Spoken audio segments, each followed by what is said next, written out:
Operação Pária Épico ou Operação Estupidez Épica. Não sei qual das duas você prefere usar. Mas os Estados Unidos estão dizendo que vamos atacar o Irã num estilo dia D e que isso finalmente vai fazê-los voltar à mesa de negociações. Embora eles já estivessem à mesa, na verdade.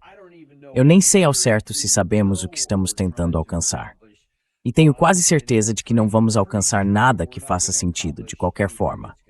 Mas isso tem consequências reais. Só tentar fazer isso já coloca os interesses americanos em risco significativo e possivelmente amplia esses riscos em várias camadas além disso. Vamos entrar em tudo isso hoje. E não temos ninguém melhor do que John Mearsheimer, teórico das relações internacionais, professor de ciência política da Universidade de Chicago e grande amigo do nosso programa.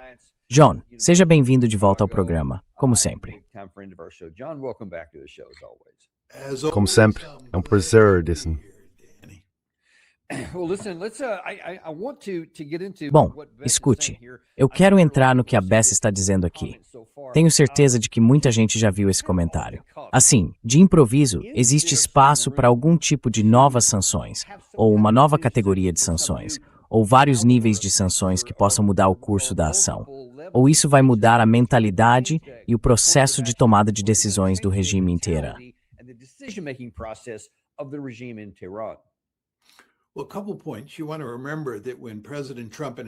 Bem, alguns pontos. É importante lembrar que quando o presidente Trump, no seu primeiro mandato, saiu do JCPOA, ele disse que colocaria pressão máxima sobre os iranianos. E neste segundo mandato, ele tem dito frequentemente que exerce pressão máxima sobre os iranianos. Então, se ele já tinha pressão máxima sobre os iranianos, é difícil entender o que ele pode acrescentar a isso que vai piorar a situação. Esse é um ponto a ter em mente. O segundo ponto é que tudo isso mostra que o equilíbrio da coerção militar mudou de forma tão decisiva em favor dos iranianos que, basicamente, abandonamos a ideia de iniciar novamente o uso da força militar para tentar impor nossa vontade aos iranianos. E o que estamos fazendo é tentar lidar com eles por meio de, primeiro, um bloqueio.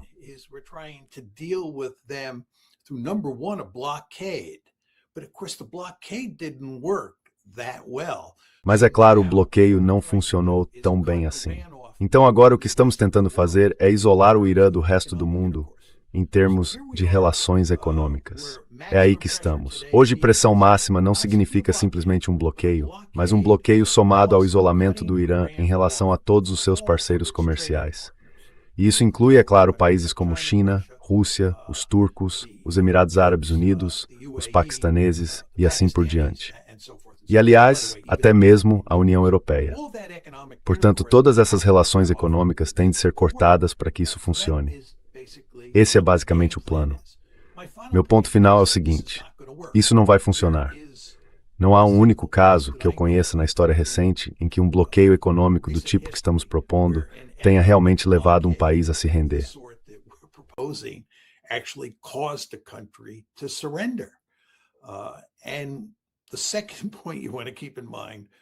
E o segundo ponto que você precisa ter em mente, e não é um ponto menor, é que quando você exerce uma pressão tremenda sobre um país com um bloqueio econômico e começa a levá-lo à ruína, normalmente o que acontece é que ele reage violentamente. Ele entende que sua sobrevivência está em risco e ataca. E eu observaria que foi exatamente isso que aconteceu em 1941, e foi o que levou os japoneses a nos atacar em Pearl Harbor. A maioria das pessoas não percebe isso. Elas acham que os japoneses simplesmente nos atacaram do nada, que os japoneses decidiram que poderiam facilmente derrotar os Estados Unidos e se tornar uma potência mundial e assim por diante. Isso simplesmente não é verdade. Impusemos aos japoneses um bloqueio cruel de petróleo. Acho que foi em 25 de julho de 1941, se minha memória estiver correta. Foi no fim de julho de 1941, pois impusemos o apoio do race de Pepin em 7 estados ativos.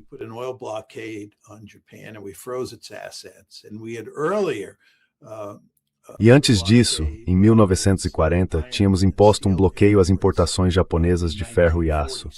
Então os japoneses estavam numa situação desesperadora. Eles achavam que estávamos ameaçando sua sobrevivência com um bloqueio econômico. E o que fizeram foi nos atacar em Pearl Harbor. E isso só mostra que mesmo quando um bloqueio econômico começa realmente a fazer efeito, o outro lado tem capacidade de retaliação. E falando do Irã, não acho que vocês vão colocar os iranianos de joelhos. Não acho que vão ameaçar a sobrevivência deles. Podemos explicar por que esse é o caso. Mas se vocês ameaçarem a sobrevivência deles, eles não vão ficar sentados, simplesmente desaparecendo, se rendendo ou algo assim. Eles vão reagir. E como sabemos muito bem pelas inúmeras conversas neste programa, eles têm capacidade de retaliar.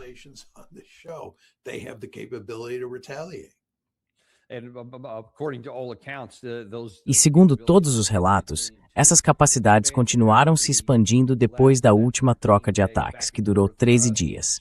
Eles continuam se fortalecendo.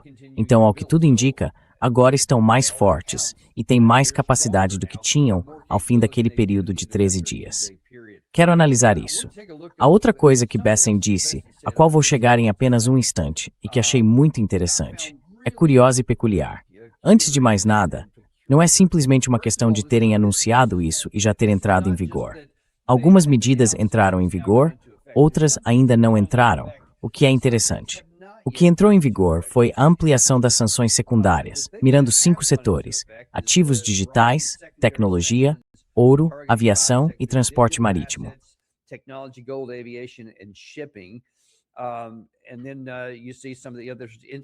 E aí você vê algumas das outras designações de entidades e indivíduos. Não vou entrar muito nisso, mas quero me ater primeiro à seção principal dessas 5 áreas visadas. Que tipo de... Quero dizer, mesmo que isso vá funcionar, e você acabou de apresentar um argumento forte de que se funcionar, estaremos em uma situação pior, porque aí eles vão reagir e fazer alguma coisa. Mas vamos olhar primeiro para a eficácia potencial disso. Se você atingir os ativos digitais, a tecnologia, o ouro, a aviação e o transporte marítimo deles, desde onde estava em 28 de fevereiro, isso por si só. Ou melhor perguntando, isso vai funcionar? Isso poderia funcionar. Estamos falando de algumas semanas, alguns meses, 1 ano, 2 anos. O que você acha?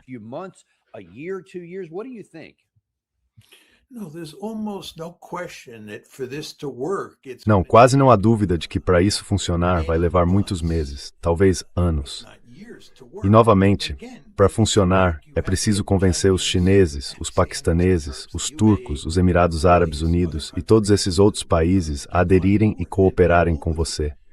E os chineses já deixaram claro que não vão cooperar. Acredito que os russos também deixaram claro que não vão cooperar. Acho difícil acreditar que os turcos e os paquistaneses vão aceitar isso. É preciso lembrar, Dani, que quase todos os países do mundo têm interesses em jogo. Ou, dizendo de outra forma, quase todos os países do mundo estão torcendo pelos iranianos e contra nós. Além disso, há um bom número de atores importantes nessa situação.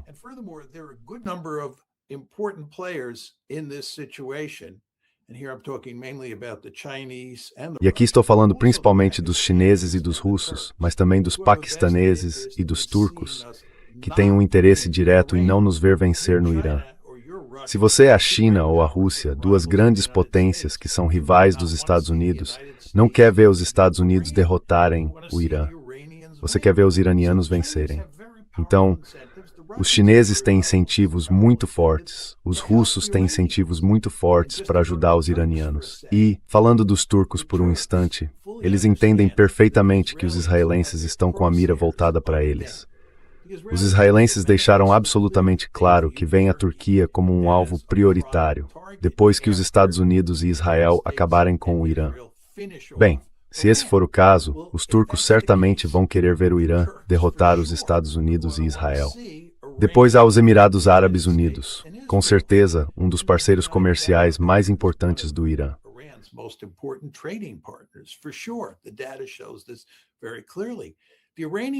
Os dados mostram isso com muita clareza. Os iranianos deixaram claro que se os Emirados Árabes Unidos se envolverem seriamente nessa operação, nesse bloqueio, o Irã vai devastar os Emirados Árabes Unidos. E como sabemos, o Irã tem capacidade militar, com todos aqueles mísseis balísticos, mísseis de cruzeiro e drones, para devastar os Emirados Árabes Unidos. Então é preciso se perguntar, você acha provável que os Emirados Árabes Unidos vão ceder aos americanos e participar em grande escala desse bloqueio? Eu não acho. Portanto, é difícil para mim ver como isso funcionaria. E acho que a sua pergunta chega então ao cenário irrealista em que todos colaboram. E aí a questão é, por quanto tempo os iranianos resistiriam? Nesse ponto, como eu disse no começo das minhas observações, acho que levaria meses, talvez anos, para fazer os iranianos se renderem.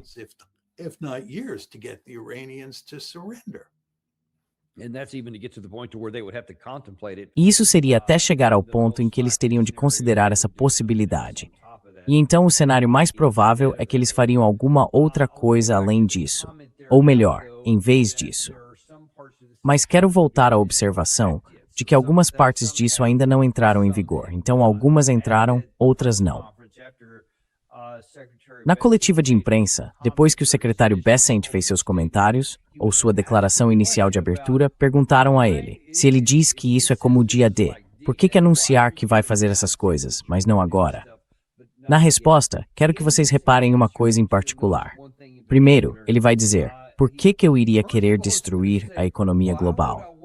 O que pareceria impedir o restante da declaração dele. Mas no fim, ele acrescenta uma ameaça muito curiosa. Você descreveu isso como um dia D econômico. Mas o dia D não foi uma ameaça de invasão, e os Estados Unidos não deram um prazo à Alemanha. Então, por que não impor as sanções?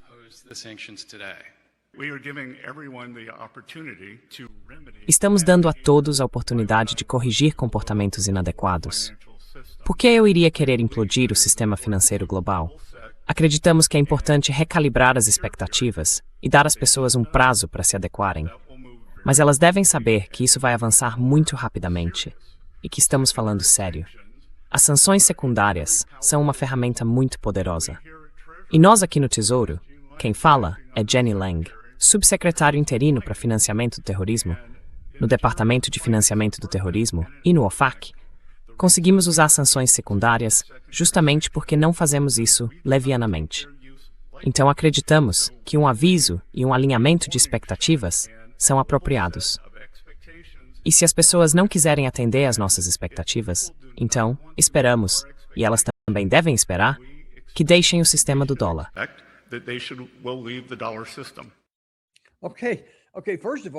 Certo. Primeiro de tudo, se você está dizendo, por que eu iria querer explodir a economia global? Que diferença faz se você faz isso agora ou mais tarde?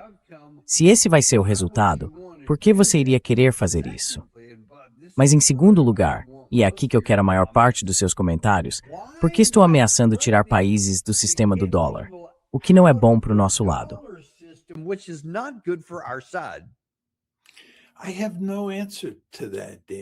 Não tenho resposta para isso, Danny. Eu simplesmente não entendo o que essas pessoas estão pensando. Para mim, isso simplesmente não faz sentido nenhum. Quer dizer, vamos pegar o caso da China. Tentamos com eles a estratégia de sanções secundárias em 2025 e deu errado. Eles têm uma influência econômica significativa sobre nós nessa questão. A ideia de que podemos ameaçá-los economicamente, que eles simplesmente vão aceitar isso e, no fim, perceber que têm de cooperar conosco. Não é um argumento sério. E eles já deixaram claro que não vão cooperar conosco. Então não entendo do que Bessent está falando. E aí, quando ele diz que não está impondo todas essas sanções de imediato, porque não quer destruir a economia internacional, você só coça a cabeça e diz, uau.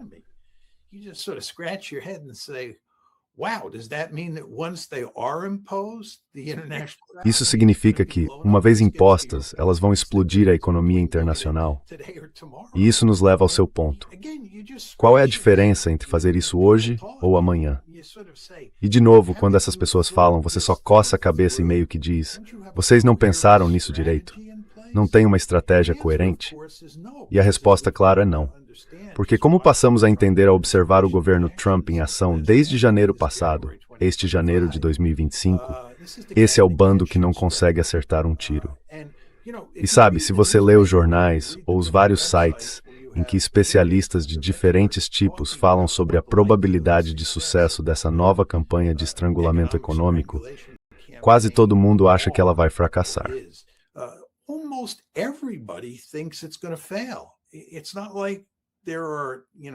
Não é como se houvesse, sabe, um punhado de pessoas realmente inteligentes que entendem como os mercados funcionam e como a economia internacional funciona de modo mais amplo, dizendo que isso tem uma boa chance de dar certo.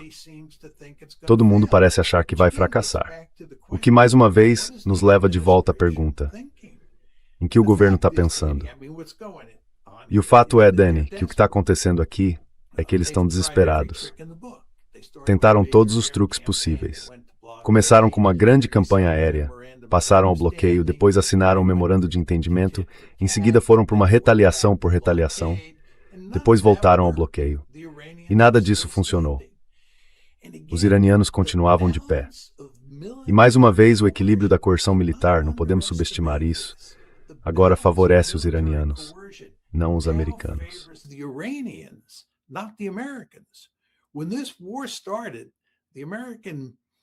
Quando esta guerra começou, os americanos estavam no comando no que diz respeito ao uso da força militar.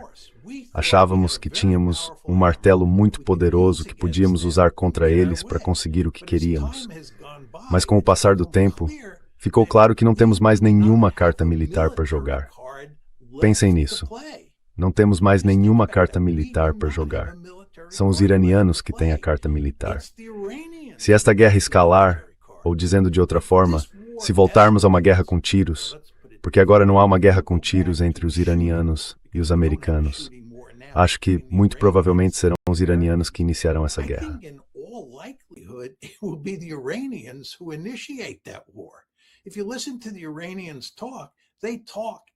Se você ouvir os iranianos falando, eles usam termos muito voltados para a ofensiva. Basicamente estão dizendo que a melhor defesa é um bom ataque. São os iranianos dizendo isso. Não era assim que eles falavam quando a guerra começou, nem nos primeiros meses da guerra. E de novo o que aconteceu aqui é que o equilíbrio da coerção militar mudou drasticamente, quase de forma decisiva a favor deles. É uma situação realmente notável. E aqui estamos nós, tentando encontrar uma maneira de colocá-los de joelhos, com pressão econômica máxima. Mas se voltarmos a 2015, foi quando o JCPOA foi assinado e então avançarmos para 2018, quando Trump se retirou dele.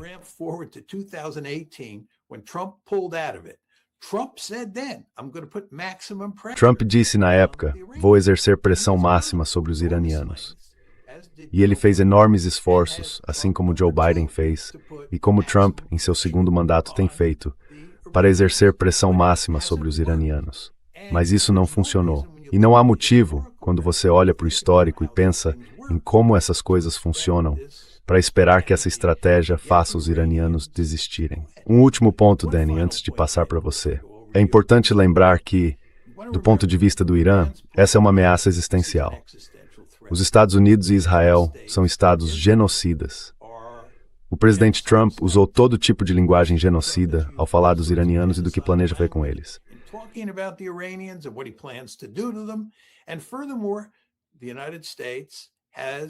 Além disso, os Estados Unidos, junto com Israel, é claro, participaram de um genocídio em Gaza. Se você é iraniano, a ideia de chegar a algum tipo de acordo de compromisso com os Estados Unidos, ou de admitir derrota para os Estados Unidos, de se render, é quase impensável. Você tem que lutar até a morte. Mais uma vez, você está diante de uma ameaça existencial. Está enfrentando os Estados Unidos da América e Israel. E eu acho que, considerando que os iranianos acreditam estar enfrentando uma ameaça existencial, é extremamente improvável que eles simplesmente levantem as mãos e se rendam só porque aumentamos a pressão econômica sobre eles.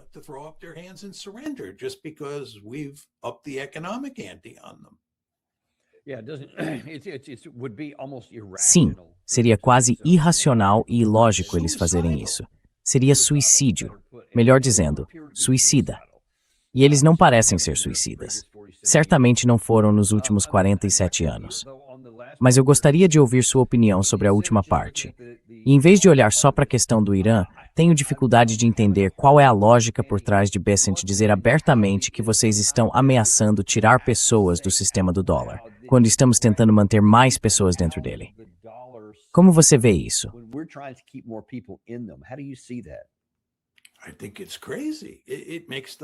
Acho que isso é uma loucura. Não faz sentido nenhum. Minha reação, quando ouvi isso pela primeira vez, foi pensar que ele deve ter se expressado mal. Quer dizer, você e eu sabemos, por participarmos de programas como este e falarmos com o público, que às vezes a gente diz algo sem querer e depois pensa, nossa, não acredito que eu disse isso. Eu pensei, quer dizer, não sei ao certo, mas pensei que quando ele disse aquilo, simplesmente se expressou mal, porque não faz sentido nenhum. Seria desastroso para os Estados Unidos se os países começassem a abandonar o sistema do dólar. Isso simplesmente não é do nosso interesse. Quer dizer, acho que todo mundo sabe disso. Então, não posso lhe dar uma explicação racional para o motivo de ele ter dito isso.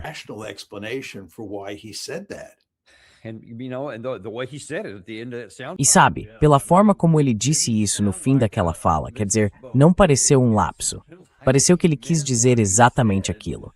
Que ele achava de alguma forma que isso forçaria as pessoas a fazer o que eles queriam, a permanecer dentro do sistema do dólar. Mas vamos esperar para ver como isso vai se desenrolar. Você mencionou há pouco que a maioria dos especialistas que aparecem na mídia tradicional, ou seja, lá onde for, está dizendo que isso não vai funcionar.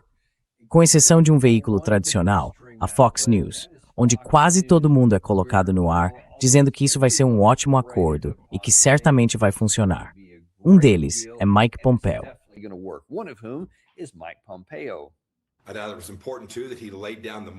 Também achei importante que ele tenha apresentado o argumento moral para explicar por que os Estados Unidos estão envolvidos nisso. Do dia D até a vitória, foi um período bastante longo. Não aconteceu da noite para o dia. Então vamos ter que ter paciência. À medida que impõem essas sanções, depois dos prazos de carência que vão dar para que as pessoas possam fazer a transição, ainda vai levar tempo para que eles sintam a pressão. Ele mencionou tanto a aviação quanto a energia. O setor de aviação fornece muito dinheiro à Guarda Revolucionária Iraniana, a IRGC, e às pessoas ligadas a ela. Se todo o tráfego aéreo de entrada e saída do Irã for interrompido, isso será um passo significativo. Alguns repórteres fizeram perguntas sobre bancos chineses. As sanções secundárias contra bancos chineses sempre foram algo com que temos tido muito cuidado. Para executar de fato um verdadeiro dia D, será preciso impor sanções secundárias contra bancos chineses. Bem, você sabe muito sobre a China. Há alguns pontos que vou levantar a partir dos comentários dele, mas vamos começar por esse.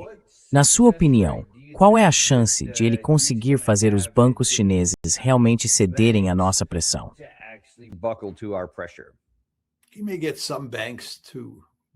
Ele talvez consiga fazer alguns bancos cederem à nossa pressão. Não posso afirmar com certeza.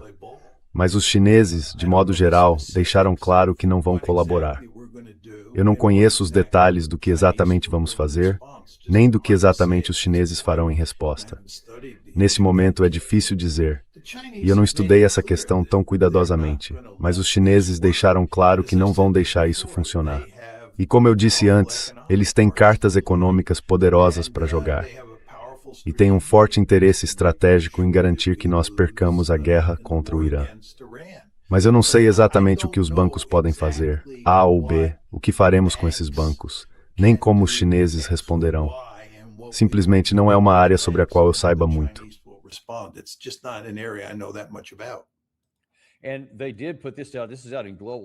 E eles de fato publicaram isso. Saiu hoje mais cedo no Global Times. Em reação direta a isso, disseram: Dia D econômico. Os Estados Unidos escolheram o roteiro errado para sancionar o Irã. E ao longo deste artigo, eles mencionaram especificamente que em maio passado, aprovaram uma legislação que proibia alguns de seus bancos de fazerem o que nós queríamos. E o que escreveram nesse artigo foi: Washington está abrindo múltiplas frentes ao mesmo tempo, travando uma guerra econômica contra o Irã e, simultaneamente, uma batalha de sanções com a China, a Índia, a Turquia e até mesmo seus aliados europeus.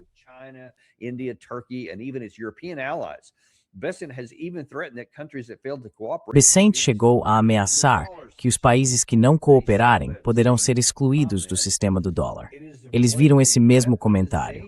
É uma instrumentalização descarada do dólar, transformando o sistema financeiro global em uma ferramenta de punição unilateral. A China tem à sua disposição uma ampla gama de instrumentos jurídicos e de políticas públicas e tomará todas as medidas necessárias para proteger firmemente seus legítimos direitos e interesses. Isso não soa como se estivessem hesitando entre se submeter ao que Bessent for, ou talvez tentar algo diferente. Para mim, como você sugeriu, extendiu, no memes isso.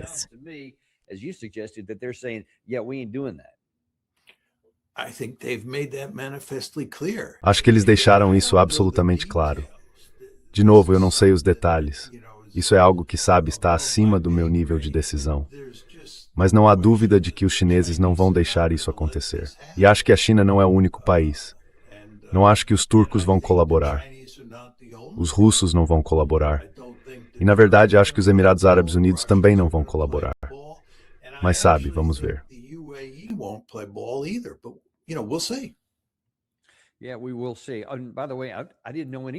Vamos ver. Aliás, eu não sabia que havia algo acima da sua alçada, só como observação. Quem dera. Pompeu disse, escute, vocês precisam ter paciência, isso vai levar algum tempo. Certo, sobre esse ponto, nós temos esse tempo? E deixa eu mostrar isto. O presidente Trump estava falando com Glenn Beck mais cedo hoje. Ele deu uma certa explicação sobre como enxerga a questão do tempo, em certo sentido.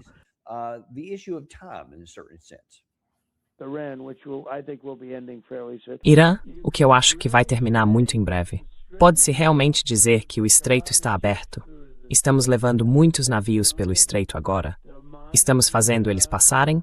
As minas já foram removidas, nós nos livramos das minas, mas o estreito está funcionando. É um estreito que funciona. Sim, de vez em quando haverá um drone, um foguete ou alguma outra coisa disparada, mas é um estreito que funciona muito bem. Muito petróleo está saindo. 10 milhões de bidons.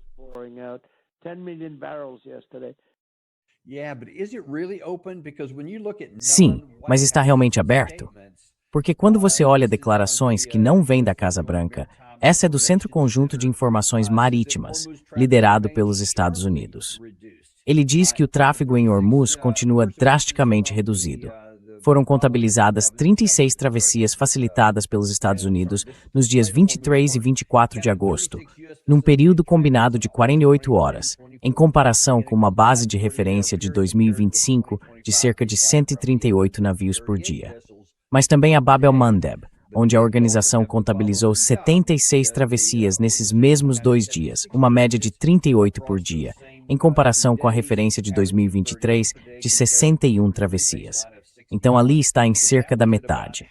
E no Estreito de Hormuz, a redução é ainda mais significativa. Portanto, o petróleo não está saindo.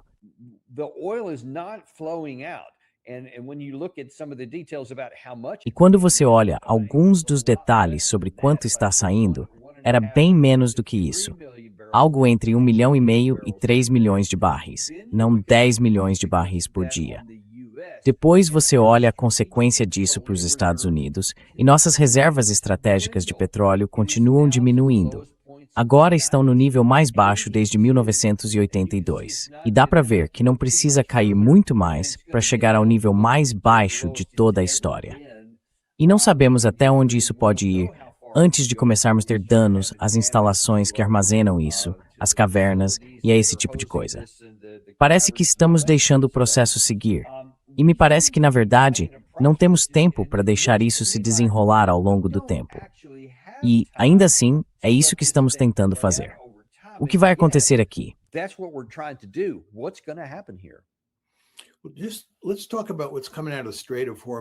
Bem, vamos falar do que está saindo pelo Estreito de Hormuz.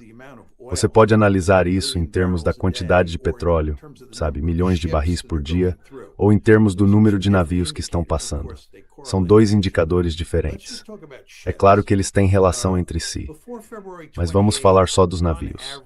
Antes de 28 de fevereiro, em média, provavelmente havia cerca de 130 navios por dia passando pelo estreito.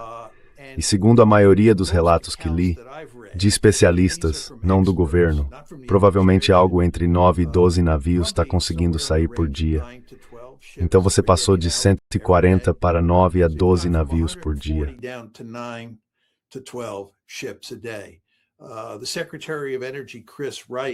O secretário de Energia, Chris Wright, disse na semana passada que acreditava que 15 navios estavam passando.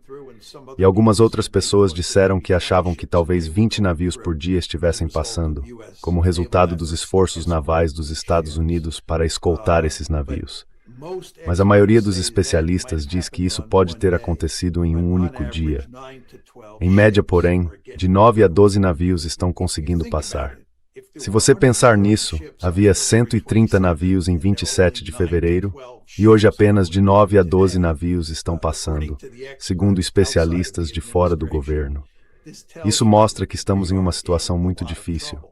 E, aliás, eu estava olhando o número de navios que passavam quando o memorando de entendimento foi assinado e o estreito foi realmente aberto.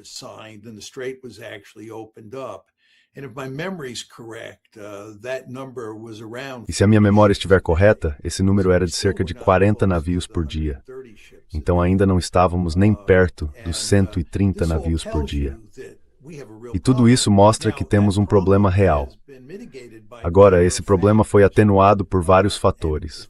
E no que diz respeito ao Golfo, o fator-chave é que há um oleoduto na Arábia Saudita que vai até o Mar Vermelho, e há também um oleoduto nos Emirados Árabes Unidos que vai até um porto no Mar de Omã, chamado Fujairah. E uma quantidade considerável de petróleo tem saído do Golfo sem passar pelo Estreito de Hormuz, mas sim pelos oleodutos Saudita e dos Emirados Árabes Unidos.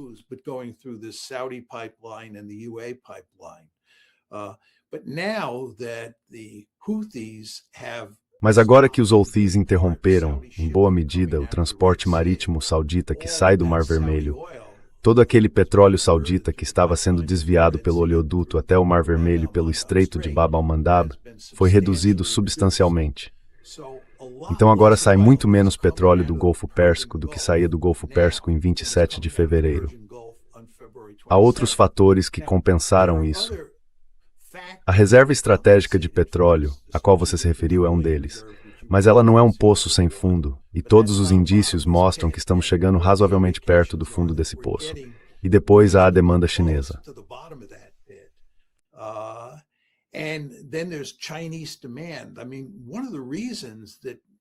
Quero dizer, uma das razões pelas quais não tivemos uma inflação gigantesca em relação aos preços do petróleo é que os chineses reduziram significativamente a demanda e compensaram o fato de que muitos desses navios não estão conseguindo passar pelo Estreito de Hormuz.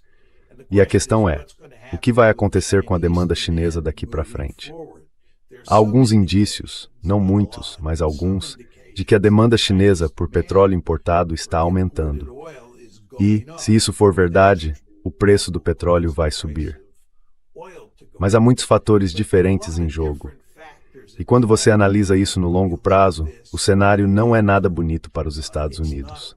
E é claro que é por isso que o presidente Trump está tentando encerrar esta guerra o mais rápido possível.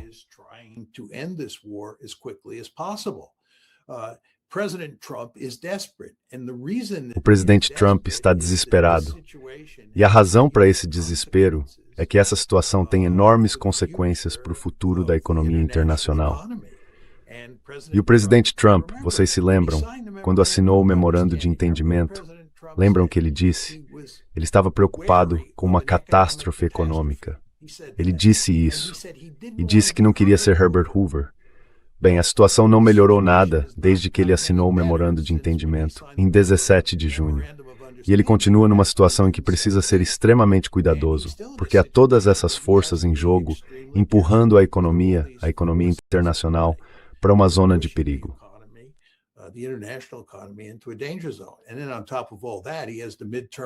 E além de tudo isso, ele tem as eleições de meio de mandato se aproximando. Então acho que ele vai fazer tudo o que puder para acabar com esta guerra. E é por isso que adotamos essa política de estrangulamento. Mas, de novo, a pergunta que você tem de se fazer é se isso vai funcionar ou não. E você e eu apostamos que não vai funcionar. E vamos supor que estejamos certos. Então a pergunta de 64 mil dólares é: o que o presidente Trump faz em seguida? Ele se rende? Ele se ajoelha e levanta as mãos? É difícil imaginar. Mas se ele não fizer isso, para onde vamos a partir daí?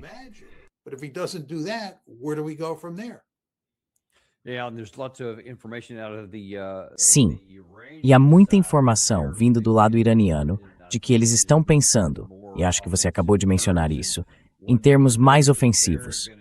E nunca se sabe se eles vão dizer: ei, vamos chegar a um ponto em que também vamos começar a revidar e atacar. Vamos ter que ver como isso vai se desenrolar. Quero mudar de assunto no tempo que nos resta para falar da outra guerra que também está pesando na agenda de meio de mandato do presidente Trump. Ele está tentando entender o que vai fazer e tentar nos tirar desse problema. E claro, estou falando da guerra entre Rússia e Ucrânia.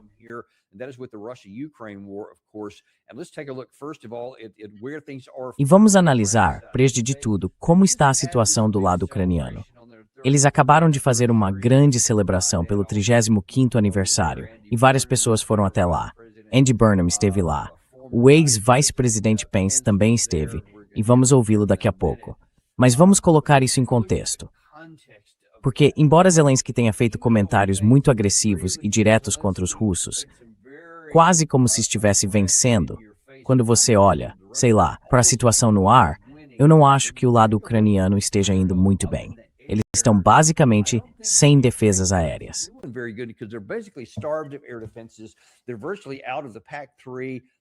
Eles estão praticamente sem interceptadores PAC-3, Patriot e THAAD.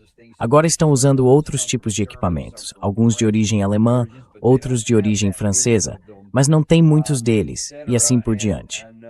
E é difícil para mim entender como você vai continuar lutando uma guerra quando agora, na marca de 4 anos e meio, você efetivamente não tem defesa aérea sobre a sua capital.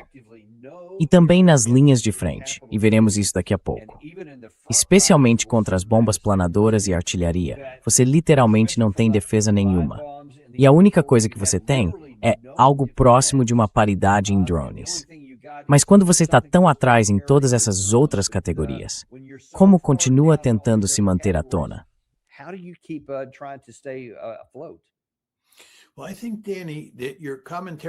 Bem, Dani, acho que seu comentário está certíssimo, mas você deixou de fora um ponto muito importante.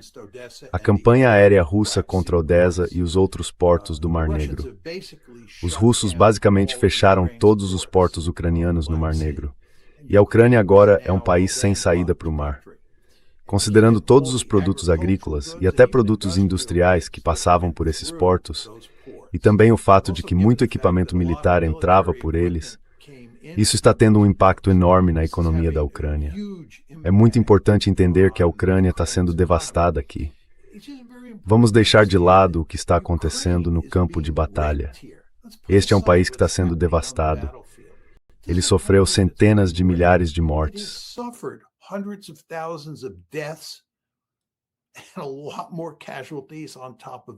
E muito mais vítimas além disso.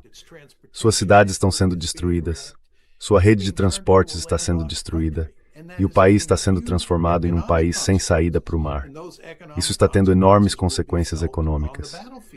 E essas consequências econômicas serão sentidas no campo de batalha. A única coisa que mantém esse país de pé, do ponto de vista econômico, e claro, também do ponto de vista militar, é toda a ajuda que o Ocidente está dando à Ucrânia, para que ela possa continuar atuando como um ariete contra a Rússia.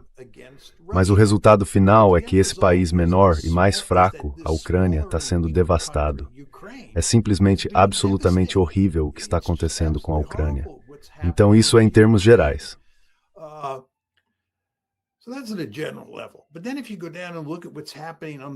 Mas se você olhar o que está acontecendo no campo de batalha, há inúmeros relatos dizendo, e são relatos que vêm mais do lado ucraniano do que do lado russo, que a Ucrânia não tem efetivo suficiente para ocupar densamente a linha mais avançada da área de combate. Então há grandes buracos ou lacunas nas linhas de frente, dos quais os russos estão se aproveitando. E considerando o problema de evasão do alistamento que os ucranianos têm, ela de deserção que eles também têm, não há como conseguirem o efetivo necessário para preencher as fileiras na linha de frente. e ocupar densamente a linha mais avançada da área de combate.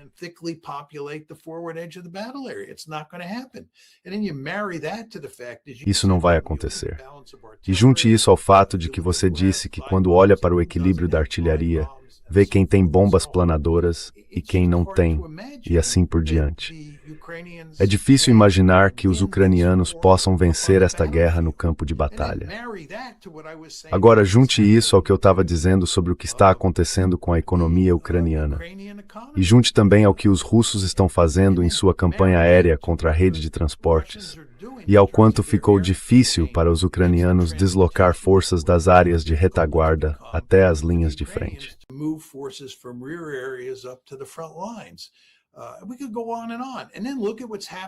Poderíamos continuar falando disso sem parar e então olhar para o que está acontecendo com o apoio do Ocidente à Ucrânia.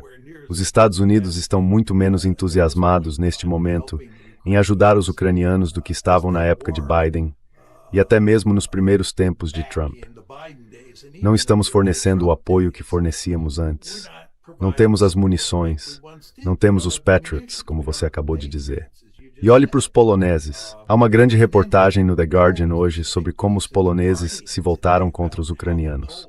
Quando a guerra começou, os poloneses estavam entre os apoiadores mais firmes da Ucrânia, tanto política quanto militarmente.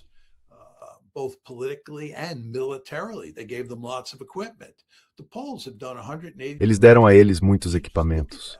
Os poloneses deram uma guinada de 180 graus. Basta olhar aquele artigo no The Guardian. E é preciso pensar no futuro do apoio europeu, em países como a França, quando Macron deixar o cargo em 2027, e na Alemanha, onde a AfD está avançando e as classes dirigentes das últimas décadas não parecem ter muito futuro. Quando você junta todas essas peças, eu não vejo como dar uma história otimista sobre a Alsânia acabar vencendo esta guerra, ou sequer conseguindo conter os russos de alguma significante prerrogativa.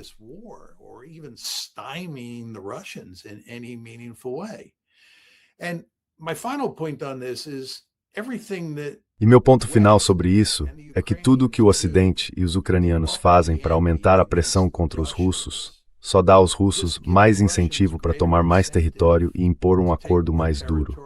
Você e eu já dissemos isso, é claro, a exaustão. Mas fazer a Ucrânia continuar agindo como um ariete e falar em tirar a Rússia do grupo das grandes potências não vai ajudar os ucranianos. Isso vai transformar uma situação ruim. Deixa eu colocar de outra forma. Vai transformar uma situação terrível em algo muito pior.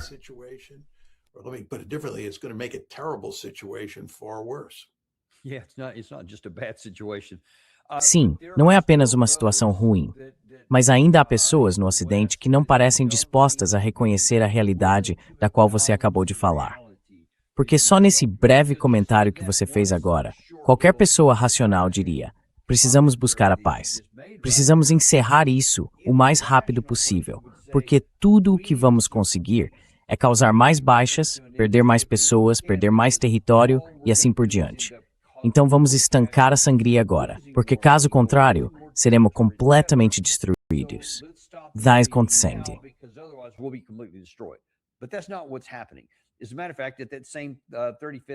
Na verdade, nesse mesmo 35º aniversário, não foi só o Mike Pence que fez alguns comentários aqui.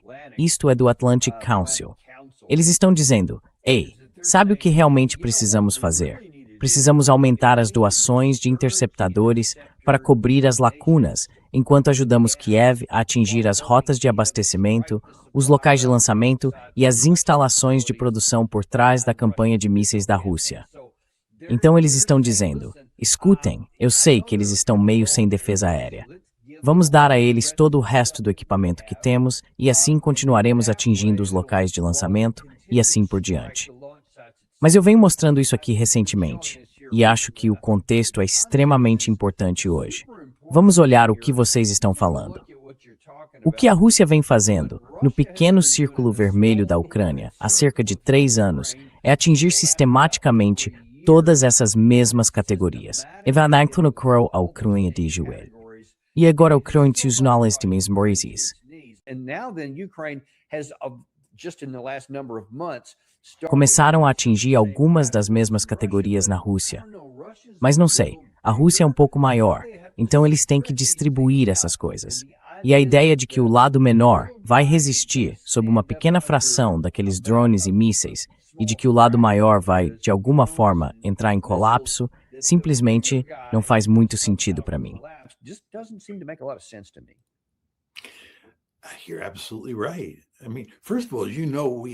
Você tem toda a razão. Antes de mais nada, praticamente não há exemplos, se é que existe algum, no registro histórico, de campanhas aéreas por si só levando países à rendição. É preciso derrotá-los no campo de batalha para fazer o outro lado se render. E como você destacou, os russos vêm bombardeando a Ucrânia há muito, muito tempo. Desde o início da guerra, eles vêm realizando ataques devastadores contra o Irã, contra a Ucrânia pelo ar. E, Steinchuk Florestai, se alguma coisa mudou, foi que a intensidade e o número desses ataques só aumentaram com o tempo. E isso não fez a Ucrânia se render.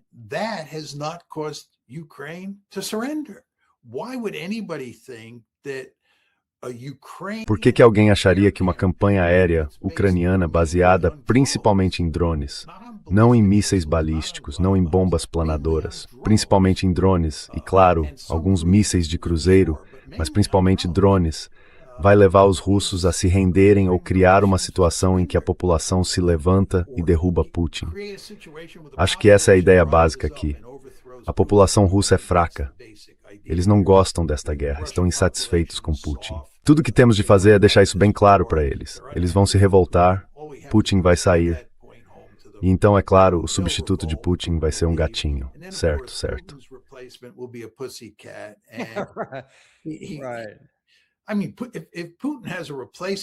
Quer dizer, se Putin tiver um substituto, não será um gatinho. Será alguém que achava que Putin era um gatinho e que já é hora de elevar realmente a aposta. Claro, o que Putin está fazendo agora é justamente elevar muito a aposta. Quero destacar mais um ponto sobre isso, Dani. Há muito tempo suspeito, e não tenho 100% de certeza de que estou certo, mas acho que estou, que a disputa entre Syrskyi e o ministro da Defesa, na qual Zelensky demitiu o ministro da Defesa e depois foi forçado a demitir Syrskyi, não foi tanto uma disputa movida por diferenças de personalidade. Isso pode ter sido verdade.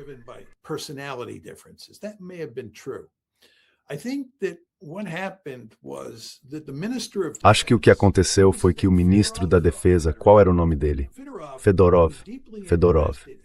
Fedorov tinha um interesse profundo em destinar muitos recursos preciosos à campanha de drones.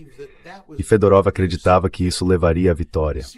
Syrskyi achava que o mais importante era vencer no campo de batalha, ou pelo menos conter os russos no campo de batalha. E tirar recursos preciosos do campo de batalha para a guerra de drones não fazia sentido.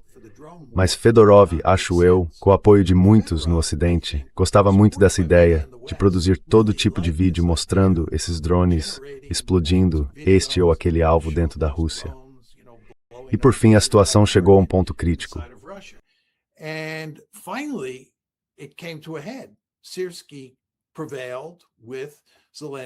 Syrskyi prevaleceu sobre Zelensky e ele demitiu Fedorov. E eu acho que foi porque a campanha de drones, no fim das contas, não funcionou. E Syrskyi acreditava que eles estavam em mais dificuldades do que nunca na linha de frente. E claro, Zelensky acabou sendo forçado a demitir Syrskyi. Também não posso dizer que tenho 100% de confiança nessa avaliação, mas eu realmente acho que Syrskyi foi um general bastante competente, talvez até muito competente. Acho que, considerando as cartas que tinha na mão, não era uma mão forte. Ele fez um trabalho muito bom em conter as ofensivas russas, não as deteve, apenas as desacelerou. E os russos não fizeram grandes avanços, de forma alguma.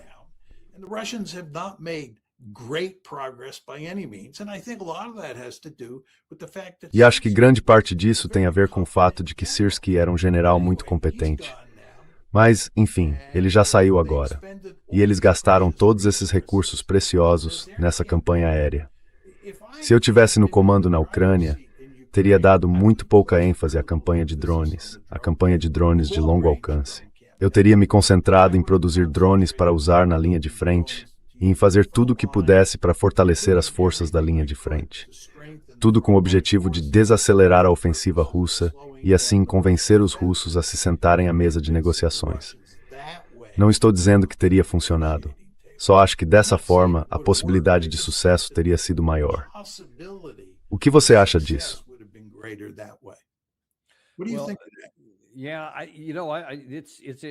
Sabe, é 6 por meia dúzia.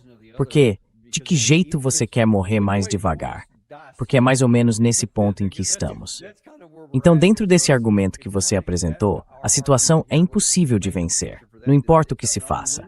Você pode fazer isso mais devagar, ou sei lá, de um jeito que não seja mais devagar. Mas há outro problema que se soma a isso. Mencionei a situação do 35º aniversário, em que Andy Burnham comentou que apoia a Ucrânia 100% e que vai agradecer à Ucrânia. Ele se estendeu bastante para dizer o quanto nós apreciamos vocês. Vocês estão na linha de frente. Então, reforçando Zelensky. Vocês todos continuem lutando aí. E o vice-presidente Pence, o ex-vice-presidente Pence, também estava lá. Ele também fez muitas declarações bastante positivas e otimistas.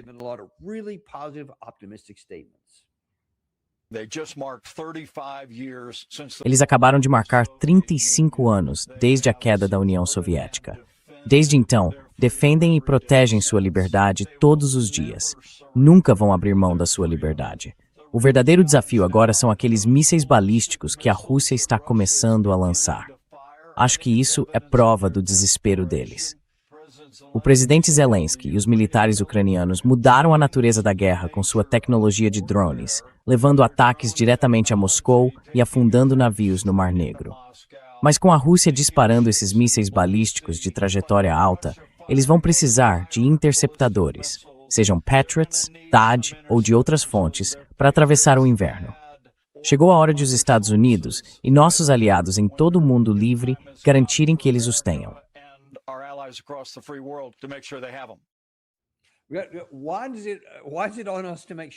Por que cabe a nós garantir que eles tenham esses mísseis, quando já não temos o suficiente nem para enviar à Ucrânia?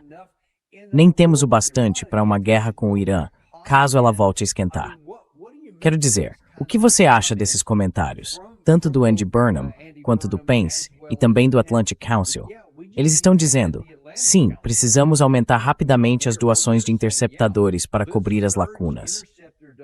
Aonde isso vai dar? E qual é o valor para nós se esvaziarmos nosso estoque desses mísseis importantes? Mesmo que eles não sejam tão eficazes, ainda têm alguma capacidade. Por que quereríamos fazer isso?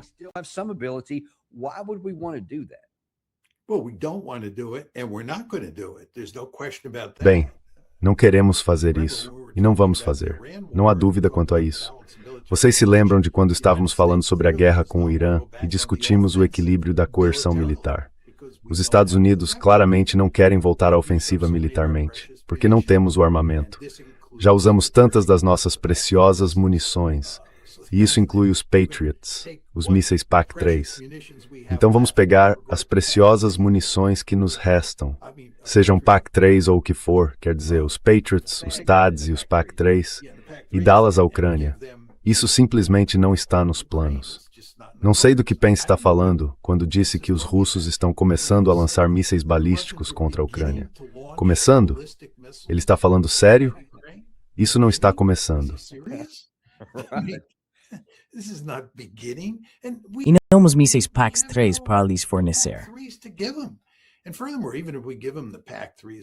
E além disso, mesmo que entreguemos a eles os PAC-3, como já discutimos neste programa, esses sistemas não são muito eficazes. A ideia de que isso seja algum tipo de arma mágica que vai acabar com a campanha russa de mísseis balísticos, mísseis de cruzeiro e drones, não é um argumento sério. Então concordo com você e com o ponto que você levantou antes, Dani. Não importa o que os ucranianos façam, eles estão condenados.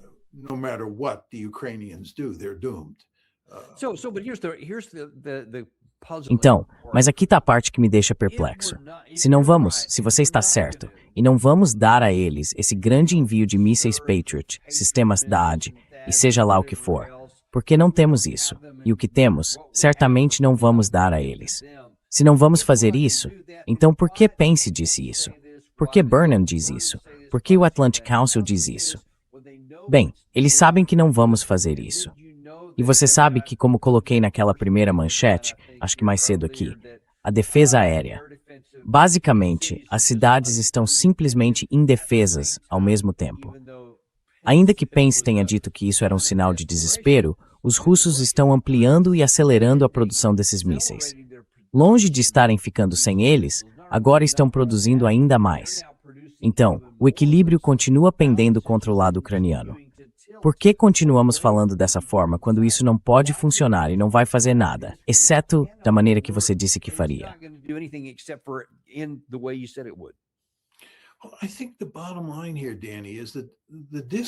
Bem, Dani, acho que a questão central aqui é que o debate nos Estados Unidos sobre temas de segurança nacional, e isso, claro, inclui a guerra no Irã e a guerra na Ucrânia, está, em grande parte, dissociado da realidade.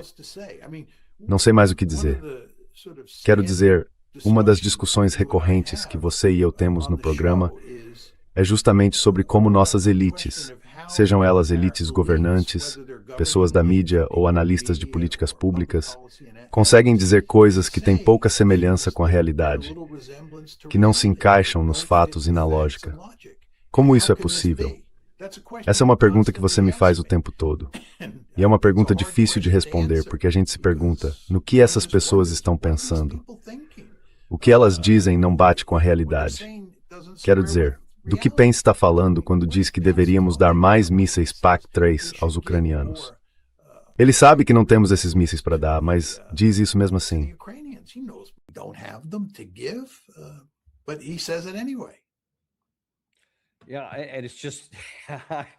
Sim, e é que eu continuo fazendo essa pergunta porque continuo esperando que haja alguma coisa que eu ainda não tenha considerado, algum raciocínio lógico que atravesse tudo isso, ainda que de forma indireta.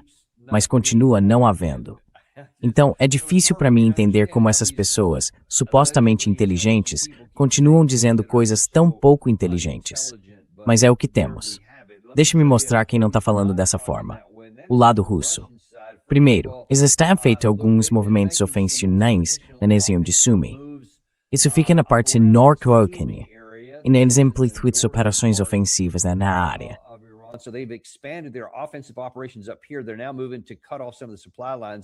Agora, eles estão avançando para cortar algumas das linhas de suprimento. E aquelas novas setas vermelhas indicam a nova linha de ataque que a Rússia está realizando naquela região. Enquanto isso, o lado ucraniano tentou alguns contra-ataques na área de Liman, mas como todos os outros contra-ataques, eles perderam força. Então, seja lá o que consigam conquistar por algum tempo, perdem mais homens na tentativa. Mas os russos imediatamente retomam o controle e voltam a avançar. Há alguns movimentos adicionais em Zaporizhia, no sul, onde eles também continuam avançando ofensivamente. E ao longo de toda a linha de contato, embora não tenha havido muito ganho territorial, os mísseis, os drones e a artilharia continuam destruindo vários alvos ucranianos.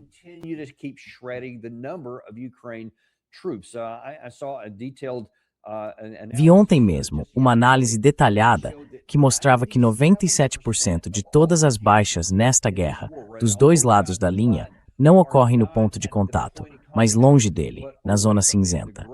Então a Rússia nem precisa tomar muito território, e ainda assim, pode causar essas enormes baixas com sua superioridade de poder de fogo. Tudo isso se encaixa, e os russos não têm medo de dizer em voz alta o que vão fazer. Este foi o embaixador russo, Nebenzia, no Conselho de Segurança das Nações Unidas, acho que foi ontem ou anteontem, expondo de forma muito clara e aberta quais são os objetivos deles.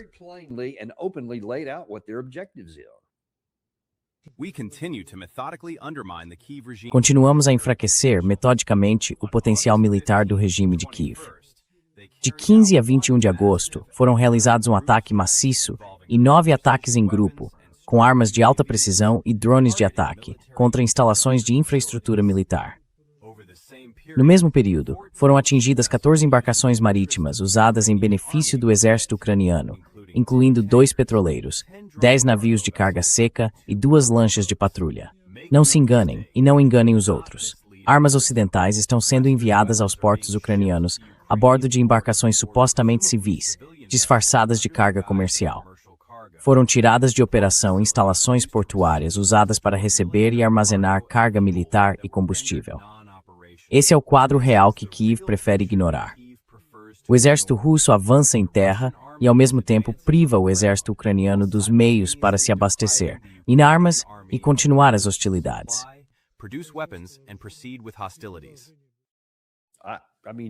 Quer dizer, ele está só falando um monte de bobagem ali, ou está dizendo várias coisas que não são verdade, ou essa é alguma versão da realidade? Não, acho que o que ele disse está basicamente correto. E isso se encaixa no ponto que eu estava levantando mais cedo no programa, sobre atacarmos os portos ao longo do Mar Negro, os portos ucranianos no Mar Negro. E como eu destaquei, isso tornou muito difícil que os produtos agrícolas e industriais produzidos dentro da Ucrânia chegassem aos mercados mundiais, porque aproximadamente mais de 90% dos produtos agrícolas da Ucrânia saem pelo Mar Negro. E entre 70% e 75% dos produtos industriais e agrícolas juntos saem pelos portos do Mar Negro. Não se pode subestimar o quanto os portos do Mar Negro são importantes para a economia da Ucrânia.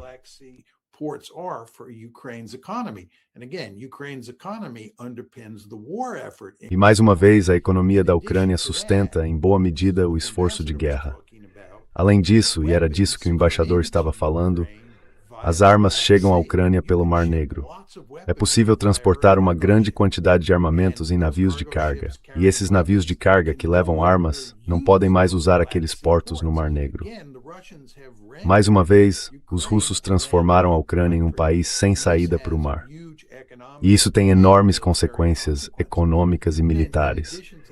Além disso, como eu disse antes, os russos estão destruindo a rede de transportes, a rede de energia e assim por diante dentro da Ucrânia.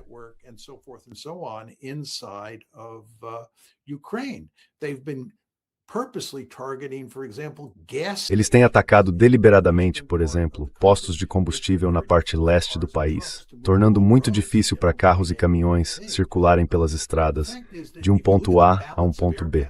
O fato é que, se você olhar o equilíbrio do poder aéreo, os russos têm uma vantagem esmagadora em termos de mísseis balísticos, mísseis de cruzeiro, bombas planadoras e, acredito, até drones. Nos drones, eles não têm uma vantagem esmagadora, mas têm uma vantagem. Nas outras áreas, mísseis balísticos, mísseis de cruzeiro e, obviamente, bombas planadoras, eles têm uma vantagem esmagadora. E vêm usando essas armas com vantagem, especialmente desde julho deste ano. Foi quando passaram a atacar as instalações de Odessa, os portos de Odessa e os outros portos ao longo do Mar Negro.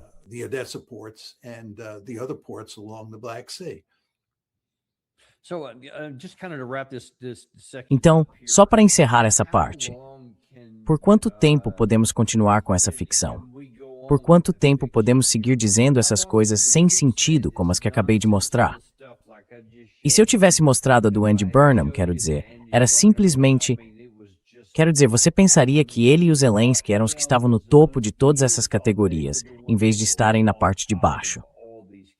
Mas por quanto tempo essa ficção pode continuar antes que a realidade finalmente se imponha?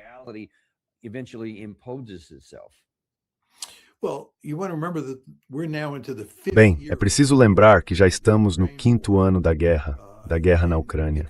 E do ponto de vista ucraniano, daria para contar uma história feliz, provavelmente nos 2 primeiros anos da guerra.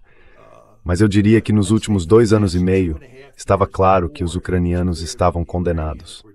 Ainda assim, nos últimos 2 anos e meio, continuamos contando essas histórias de que a Ucrânia está frustrando os russos, ou de fato, derrotando os russos. E acho que não há motivo para não continuarmos contando essas histórias até chegar o dia em que a Ucrânia claramente perca no campo de batalha. Como venho dizendo há muito tempo, e sei que você concorda com isso, esta guerra será decidida no campo de batalha.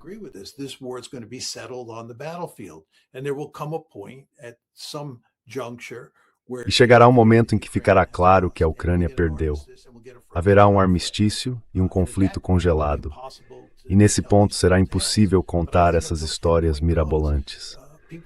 Mas acho que até esse momento chegar, as pessoas continuarão fazendo esses argumentos sobre como a Ucrânia está indo bem. Aliás, Dani, acho que se você comparar a guerra na Ucrânia com a guerra no Irã, no que diz respeito ao próprio Irã, a maioria dos analistas e dos formuladores de políticas, eu entendo que nós perdemos no Irã. O debate sobre o Irã, nesse momento, me parece muito mais racional do que o debate sobre a Ucrânia.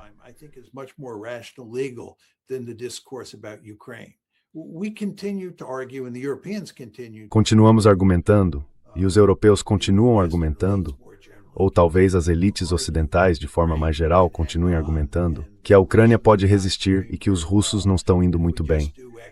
E que, se simplesmente fizermos A, B e C, sabe, dermos a eles PAC-3, ou seja lá o que for, tudo isso vai acabar saindo muito melhor do que a maioria das pessoas espera. Certamente, muito melhor do que pessimistas como você e eu acham. Você ainda vê muito dessa retórica em relação à Ucrânia. Mas em relação ao Irã, acho que as pessoas entendem que estamos em sérios apuros e que o outro lado, os iranianos, têm a vantagem.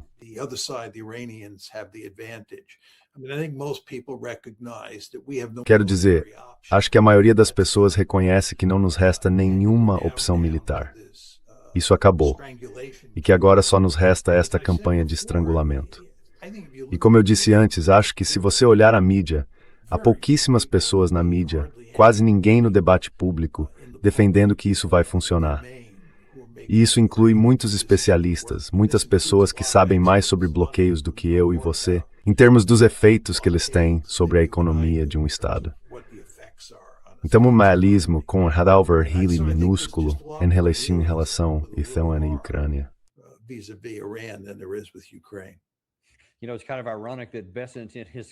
Sabe, é meio irônico que Bessent, nos comentários dele, tenha dito que isso era para asfixiar o regime iraniano.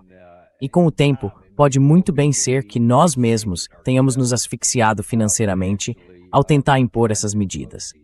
Mas, como em todas essas coisas, imagino que vamos continuar observando para ver aonde isso vai dar. Mas como sempre, somos muito gratos a você por pelo menos trazer um pouco de realidade para essa ficção toda, porque precisamos muito mais disso. Realismo ofensivo, falando nisso, com R maiúsculo, neste caso. Aqui está o canal do John no YouTube, onde ele faz algumas conversas toda semana, mais ou menos, e ele também tem um Substack lá.